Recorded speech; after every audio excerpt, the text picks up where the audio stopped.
December 2nd. A couple of quick images from LASCO C2 today. Still getting a lot of solar activity. Notice that blast out the top and the right, and ISON has left from the top. Now, these images of ISON before perihelion are giving us a look at the debris trail, kind of looking at it closer and see what we can see. And you can see there's some particles in it.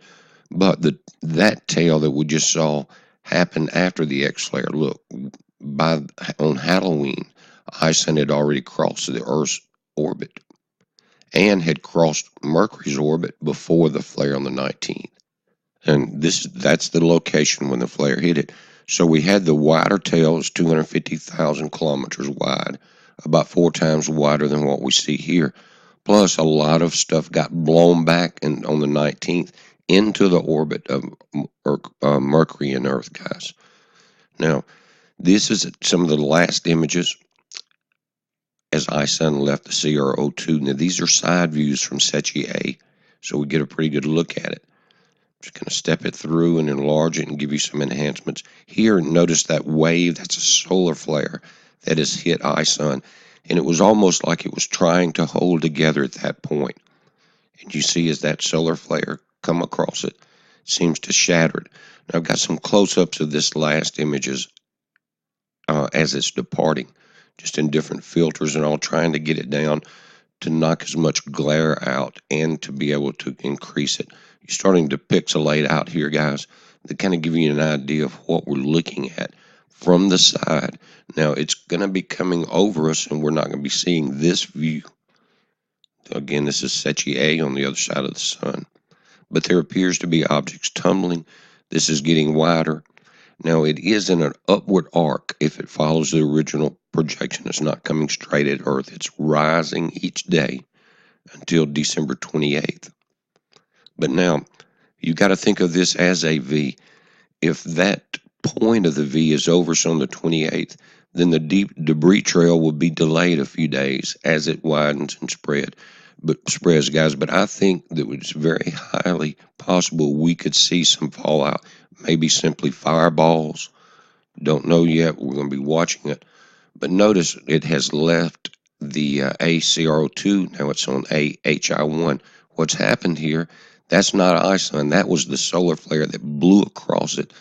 And what I think has made it start to disintegrate even further. Now watch ISON come in. Now, this kind of amazed me to see this come in on this camera instead of like balls of an asteroid. We're still getting this V signature. And again, remember, guys, in this image, Earth is twice as far away from the camera as ISON. Now, they're going to cross. ISON will be above the Earth on the 28th if it hangs in there with this projected pattern. But that fantail is spreading down, so if the point of this crosses Earth's orbit or a high 41 million miles above it on the 28th, it would be a few days behind that, guys, because of that trailing angle. Again, Earth will be moving to the right. Now, what this reminds me of in the Bible is Job. God is talking to Job, and he says, "Has thou seen the treasures of the hail, which I have reserved against the time of trouble, against the day of battle and war?" What war are we talking about, guys? And how is this hail delivered? Now, it goes to Revelation 8, and Pastor Paul talks about this a lot. But it's talking about the smoke of the incense which came from the prayers of the saints ascended up before God and out of the angel's hand. And the angel took the censer and filled it with the fire of the altar and cast it into the earth. There were voices and thunderings. Now, guys, who was that angel? That may be very important. You understand what I'm saying? What angel would that be? We need to know this. And has there been hints throughout the Bible of who it would be and what personality we're dealing with and what are his announcements throughout history? I think it's Gabriel. He appears 4 times in the Bible. He appeared to Daniel. He explained to Daniel the Antichrist and the war at the end time, and we're looking at the peace treaties trying to be signed in Israel as we speak. Now, Gabriel was also in some of the lost books. Guys, in the Apocrypha, I have had a copy for 30 years of it. It's a great book. Many Christians I would not have considered before we built a Brickland Bridge to read the Bible without this. It was part of it. It was in between the Old and New Testament. And the religious people that ran Britain and the churches here decided to take it out. But Gabriel, you can read the meaning there. That's the power of God. And now listen, here's the key to that angel and that incense at that altar. Where was Gabriel in Luke 1? He was standing at the right side of the altar of the incense when he was speaking to Zacharias. And what did he talk about?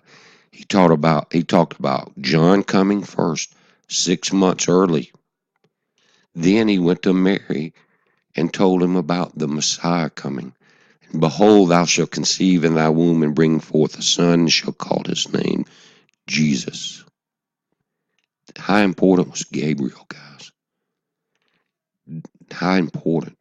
And back here, guys, in Enoch, pause any of this and you read it. He's the one that God sent down at the flood to destroy the fallen angels and the mixed breeds and the watchers. You understand what I'm saying? The fallen angels. Gabriel destroyed the wicked during the flood. Look, check this out.